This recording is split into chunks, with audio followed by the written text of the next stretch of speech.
Let me ask, when you and I met about a month ago and you just came back from China, you said to me about half your production is going to be exporting. So could you talk a little bit about that and how much is going to China and what that looks like? Sure. So I actually just came back from China yesterday. In fact, I was there all week until yesterday evening. And the thing that really surprised me was how positive the reception was for Tesla.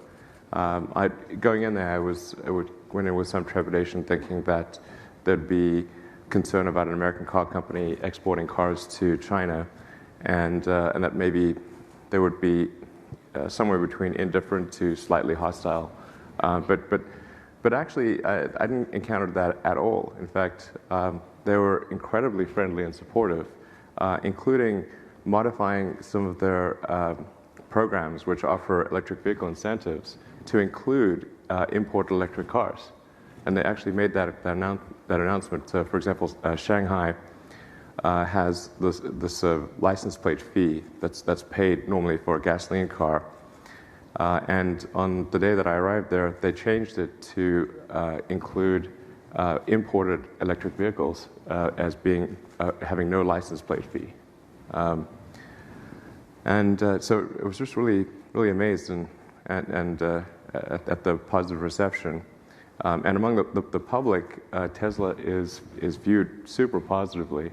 It was like when I held these customer events to hand over cars, it was like a pop concert. I mean, it was just crazy. But by far the most positive reception of any place I've been.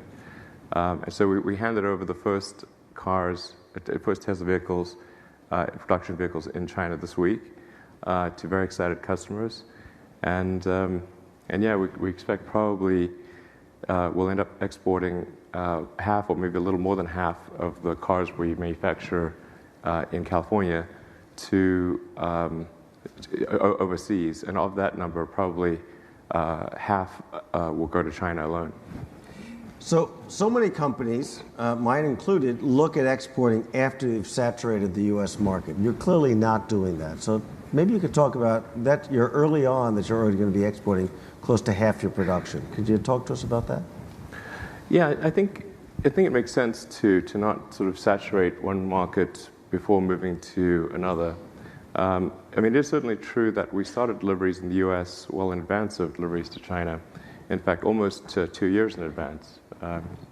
So we started off with the deliveries essentially mid-2012 in the U.S. And then a little over a year later started deliveries in Europe. And then about 8 months after that, we've started deliveries in China. And now and later this year we'll be starting right-hand drive deliveries for the UK, Japan, Australia, and probably South Africa. Since I'm originally from South Africa, I get a lot of complaints about why the hell the car's not there. But I was like, we're getting there.